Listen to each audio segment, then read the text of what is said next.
Good morning students. Class 11 Lesson 2 Unit and Measurement मात्रक तथा मापन तथा मात्रक लेक्चर नंबर 5। आज की टॉपिक दूरी का मापन, मेजरमेंट ऑफ लेंथ और डिस्टेंस। ठीक है, मेजरमेंट ऑफ लेंथ।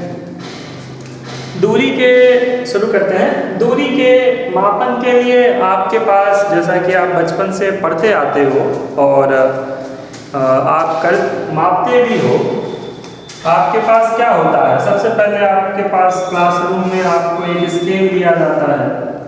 ठीक, स्केल कितने सेंटीमीटर का होता है? लगभग जो आपको पहले स्केल दिया जाता है वो कितने सेंटीमीटर का होता है? 15 सेंटीमीटर का। ठीक है, आप थोड़े और बड़े होते हो तो दोगुना दे दिया जाता है। 15 की जगह कितने का? 30 सेंटीमीटर का।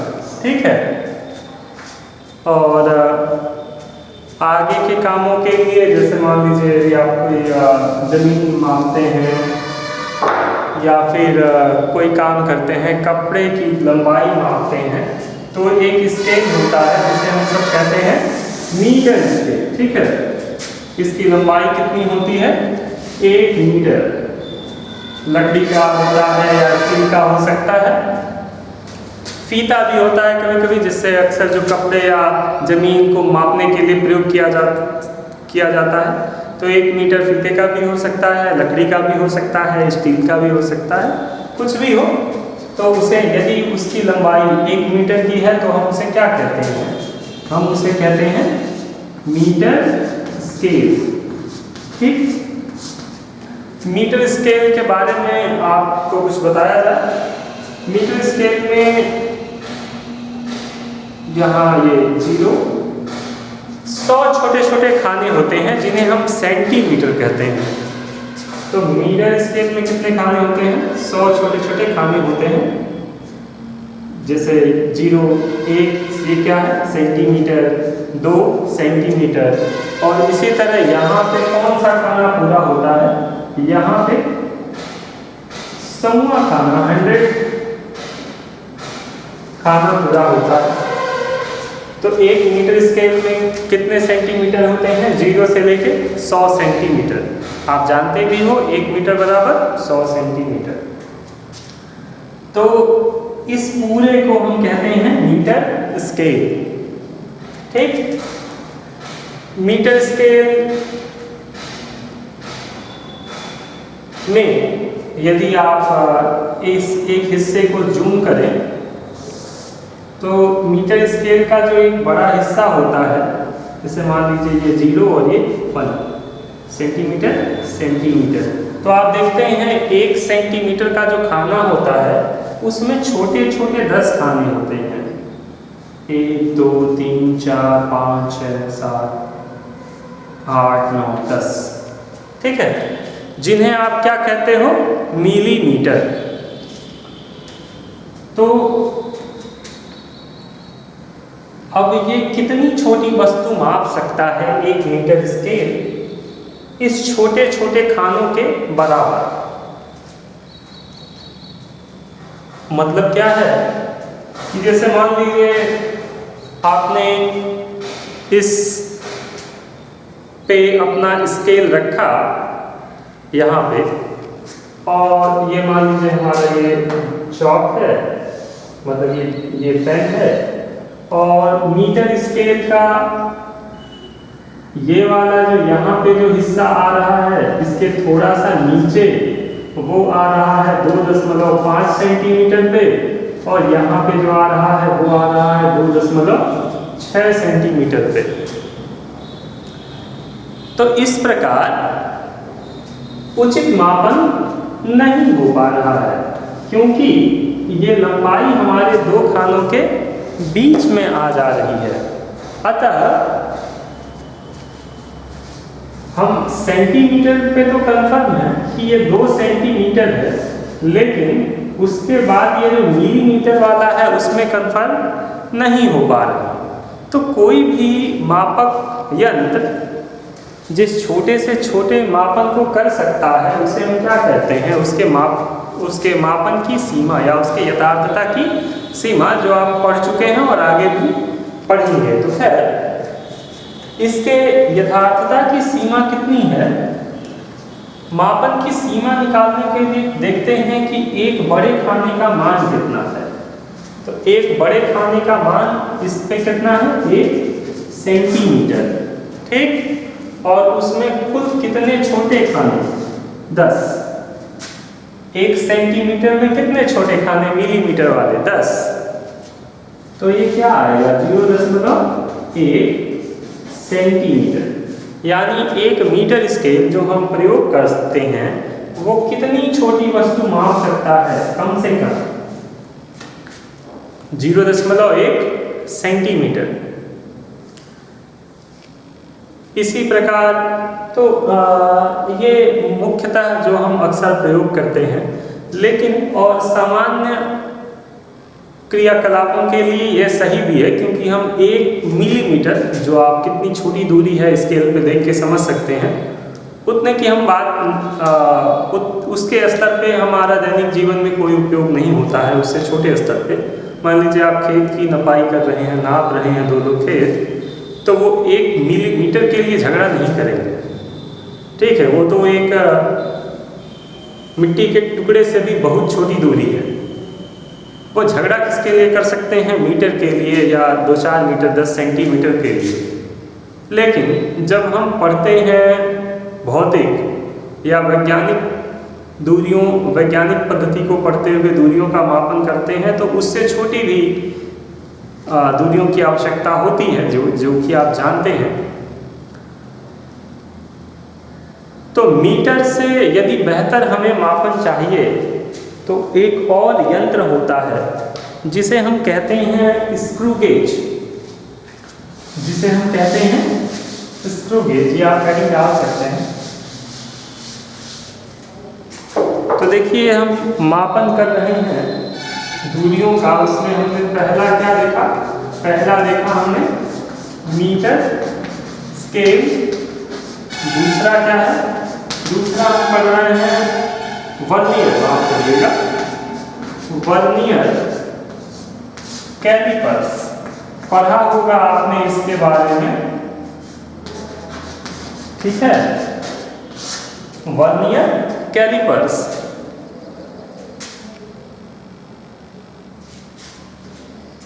वैज्ञानिक का नाम है, उसी के नाम पे रखा गया है इस यंत्र का नाम।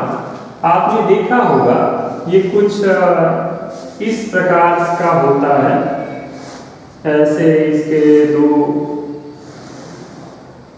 मूविंग आर्म्स होते हैं जिन्हें आप दांत भी कह सकते हैं। ये इस प्रकार के ऐसे स्केल पे सेट होते हैं। यहाँ 1 मीटर पैमाना होता है और एक इस प्रकार के कटिंग के अंदर एक छोटा पैमाना होता है, इसे आप कहते हो मीटर पैमाना, इसे कहते हो वर्नियर पैमाना।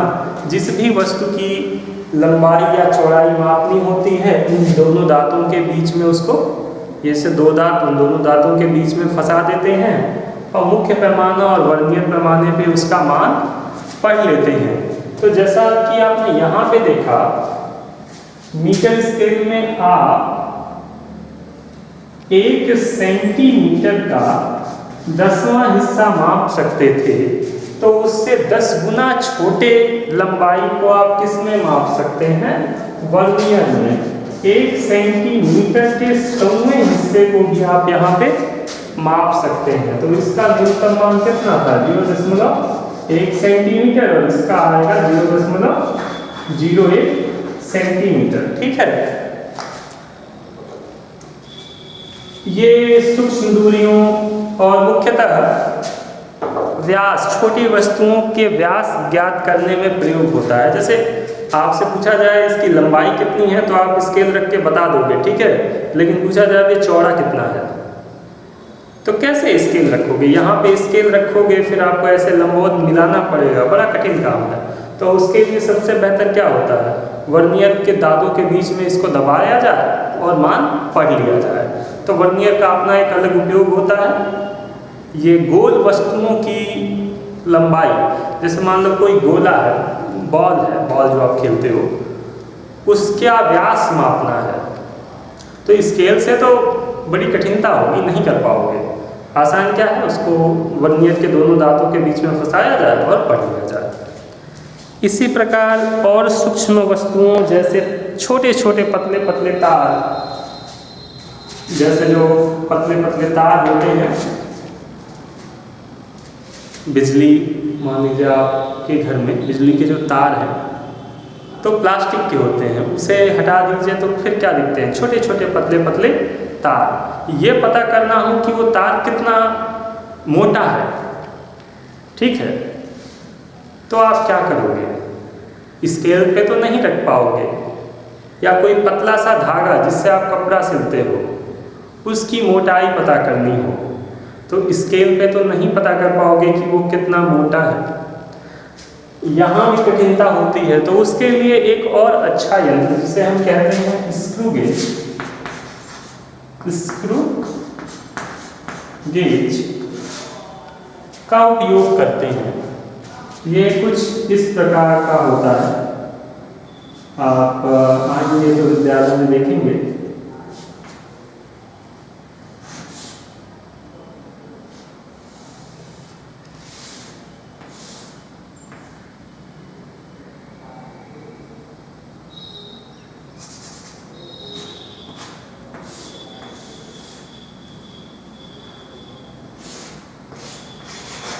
यहाँ नट होते हैं, नटों को घुमा के इसमें जिस तार या जिस वस्तु की को व्यास को निकालना है उसे इसके बीच में फंसाया जाता है और फिर कई प्रकार के मान होते हैं जिन्हें पढ़ा जाता है और फिर ज्ञात किया जाता है।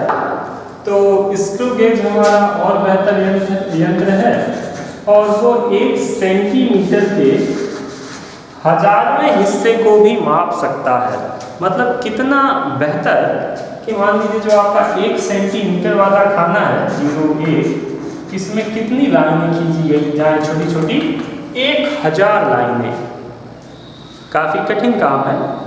तो ये ऐसे स्क्रू गेज से हम 1 सेंटीमीटर के 1000 गुना छोटे लंबाई को भी माप सकते हैं। ये मुख्यतः 3 यंत्र हैं जिन्हें हम लंबाई के मापन के लिए प्रयोग करते हैं। इसके बाद जो 2 और कंडीशन आती हैं, मान लो अति सूक्ष्म वस्तु है, अति सूक्ष्म, अति सूक्ष्म का मतलब दिखाई ही ना दे। एक मान लो हमें अपने बाल की त्रिज्या निकालनी है, व्यास निकालना है, तो बाल तो दिखाई दे रहा है तो स्क्रू गेज या किसी और दूसरे यंत्र से निकाल लोगे। लेकिन ऐसे वस्तु की लंबाई ज्ञात करनी है जो इतना छोटा है कि दिख ही नहीं रहा है, जैसे इलेक्ट्रॉन, प्रोटॉन, ना परमाणु, अणु। तो एक परमाणु या अणु किसी को हमें या आपको आँखों से, खुली आँखों से नहीं दिखता। तो उसके अति सूक्ष्म वस्तुओं के लिए हम क्या करते हैं, हम इलेक्ट्रॉन सूक्ष्मदर्शी का प्रयोग करते हैं। इलेक्ट्रॉन सूक्ष्मदर्शी का प्रयोग करते हैं। इसमें हम प्रकाश के तरंग गुण का, प्रकाश के तरंग गुण का प्रयोग करते हैं। ठीक है, आप आगे पढ़ेंगे। प्रकाश की एक बड़ी ही अच्छी प्रॉपर्टी होती है और प्रकाश का एक पुंज होता है जिसे लेज़र कहते हैं, LASER, लेज़र। तो लेज़र बीम की सहायता से हम अति सूक्ष्म अणुओं, परमाणुओं की लंबाई या उसका व्यास ज्ञात करते हैं। तो ये रहा, देखिए हमने पढ़ा पहले मीटर स्केल, उससे छोटा उससे छोटी दूरी के लिए वर्नियर, उससे छोटी दूरी के लिए स्क्रू गेज, अति सूक्ष्म या बहुत छोटी दूरियों के लिए इलेक्ट्रॉन सूक्ष्मदर्शी, इलेक्ट्रॉन माइक्रोस्कोप। बड़ी दूरियां हैं, मान लीजिए मीटर स्केल है, बड़ी दूरियां हैं, तो बड़ी दूरियों के लिए मीटर होता है, मीटर से बड़ा किलोमीटर, उसी को आगे बढ़ाते जाते हैं, मीटर के बाद किलोमीटर, फिर हजारों में किलोमीटर दूरियां हो सकती हैं। तो ये सामान्य सी चीज़ें हैं, आप बुक से इन्हें पढ़ लें, नोट कर लें कि ये दूरी को मापने के लिए ये यंत्र हैं, ये तरीके हैं जो प्रयोग किए जाते हैं। मुख्यतः जो हमें देखना है वो ये है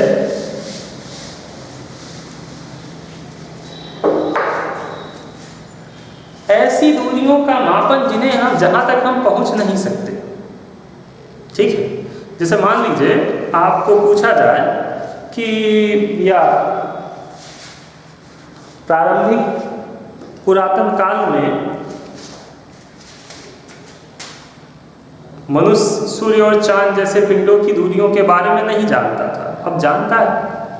तो वो दूरियां कैसे निकाली जाती हैं? हम सूर्य या चांद तक पहुंचते तो हैं नहीं, फिर भी हम बताते हैं कि सूरज कितना दूर है, चांद कितना दूर है। तो ऐसी खगोलीय दूरियों या उन दूरियों जहां तक हम नहीं पहुंच सकते, जरूरी नहीं है खगोलीय ही हो, जैसे आप अपने छत पे खड़े हो और काफ़ी दूर कोई पेड़ दिख रहा है, कोई इमारत दिख रही है, आपसे पूछा जाए कि वो आपके छत से कितनी दूर है, तो बिना वहाँ पहुँचे बताना हो, फीता लेके आप वहाँ नहीं जा रहे हो, बस बताना है, वहीं खड़े खड़े बताना है। तो ऐसी दूरियों को हम किसी यंत्र की सहायता से मापते नहीं हैं, उसकी गणना करते हैं। तो उसी में एक अच्छी विधि है जिसे हम कहते हैं लंबन विधि, दूरी मापने की लंबन विधि। ये हेडिंग डाल लें, लंबन विधि, और इसमें लिखें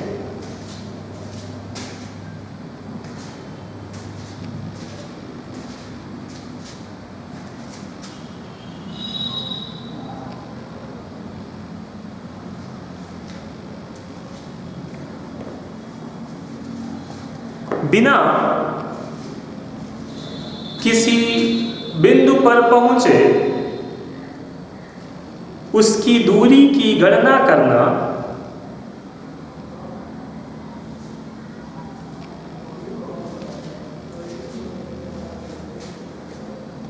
लंबन गणना कहलाता है। पूर्ण विराम।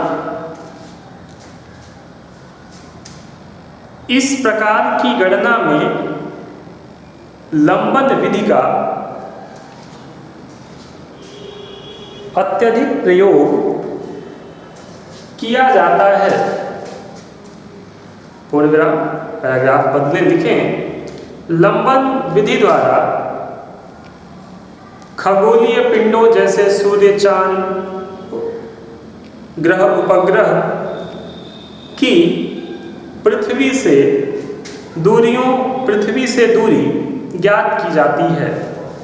पूर्ण विराम। देखिए, लिखना बंद करिए। इसमें क्या है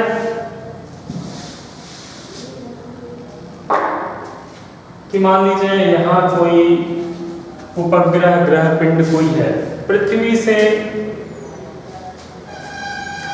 कंसेप्ट क्या है पहले इसका ये समझते हैं। जैसे देखिए, मान लीजिए आपके रूम में कोई बल्ब जल रहा है, आप उसे अपनी एक आंख से देखें, ठीक है।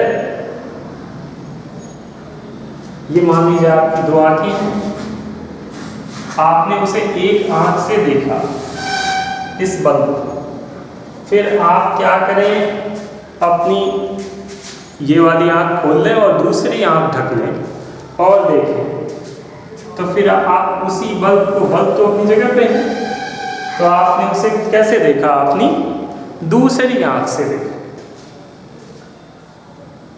और ये एक कोण बना जिसे आप कहोगे थीटा।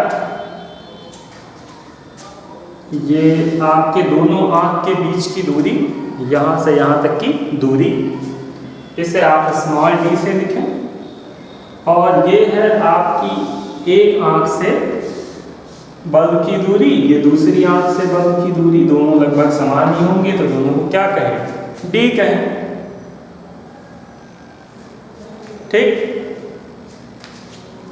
इस स्थान पे तो हम कुछ नहीं कर सकते, लेकिन इस स्थान पे हम डी का मान नहीं निकाल सकते, क्योंकि हमारे और जिस बल्ब को आप देख रहे हो वो बहुत पास होगा। लेकिन ऐसी स्थिति हो कि मान लो ये ग्रह है, पृथ्वी पे किसी एक बिंदु से उस ग्रह को देखा गया, ठीक, किसी बिंदु ए से देखा गया, फिर कुछ दूर चला गया, ठीक, किसी बिंदु बी पर, और यहां से फिर से इसे देखा गया, तो फिर से वही स्थिति। ये अब यहाँ पे आप अपनी आंख को ढक के देख रहे थे, यहाँ पे हमने ये जो डी वाली बात है इसे बढ़ा दी। मान लीजिए एक बार आपने चौराहे से देखा, एक बार अपने घर से देखा, बीच में 500-600 मीटर की दूरी होगी। और ये है हमारे पृथ्वी से, मान लीजिए हम चांद को देख रहे हैं, तो पृथ्वी से मून की दूरी कितनी? डी। अब कहाँ 600 मीटर या 1 किलोमीटर की दूरी, और कहाँ पृथ्वी से सूर्य की या चांद की दूरी? बहुत ज़्यादा। तो इस दूरी की तुलना में आप इसे क्या मान सकते हो? आप इसे वृत्त की परिधि मान सकते हो। तो ये एक छोटा सा चाप बनेगा, और आप फॉर्मूला जानते हो क्या? कोण बराबर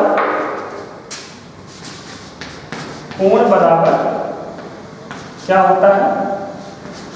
चाप बटा त्रिज्या। कोण बराबर चाप बटा त्रिज्या। कोण कितना है? मान लो यहाँ पे कितना कोण है? थीटा। थीटा। चाप कितना है? ये होता है आपका चाप डी, और यह है आपकी त्रिज्या कैपिटल डी। ठीक, कंडीशन ये होनी चाहिए कि जो डी बाई डी हो वो 1 से बहुत छोटा हो, लेस देन 1, यानी ये कोण ज्यादा बड़ा नहीं होना चाहिए। तो यहां से हम d का मान निकाल सकते हैं। d बराबर क्या होगा? d by theta. अब बिंदु A से B की दूरी तो हम स्केल से माप सकते हैं। थीटा को मापने के लिए एक और यंत्र होता है जिसे सेक्सटेंट कहते हैं। सेक्सटेंट, ठीक है।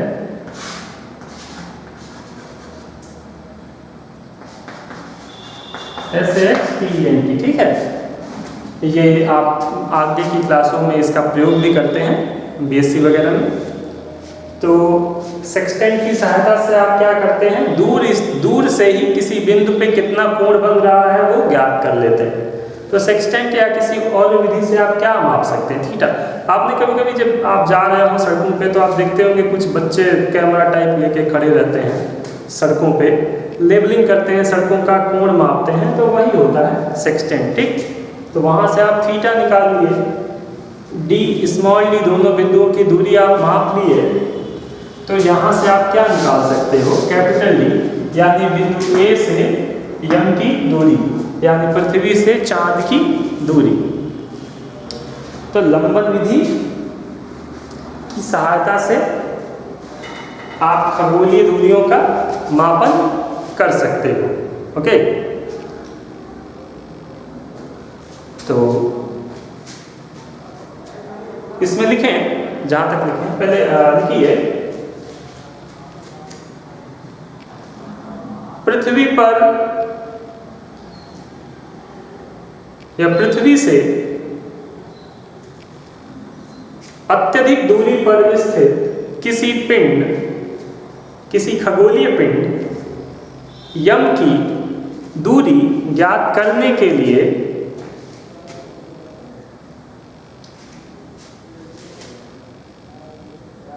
दो बिंदुओं ए तथा बी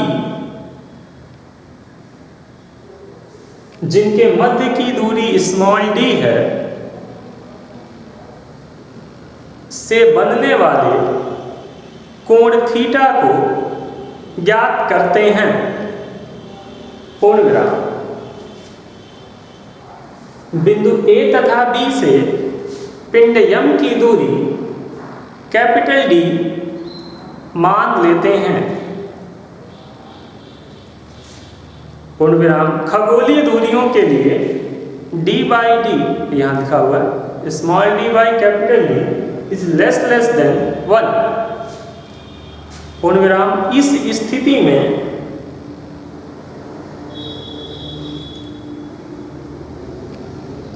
दूरी ए बी, इस स्थिति में दूरी ए बी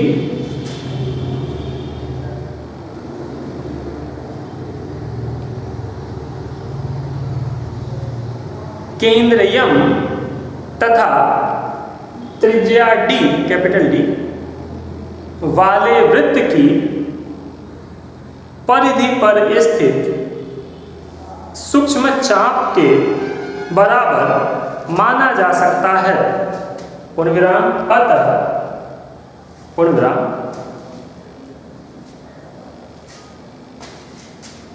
नीचे लिखें कोण बराबर चाप बटा त्रिज्या, इस प्रकार थीटा बराबर डी बाई डी या डी बराबर थीटा बाई डी। नीचे लाइन में यहां डी कैपिटल डी पृथ्वी से खगोलीय पिंड की दूरी है। पूर्ण विराम।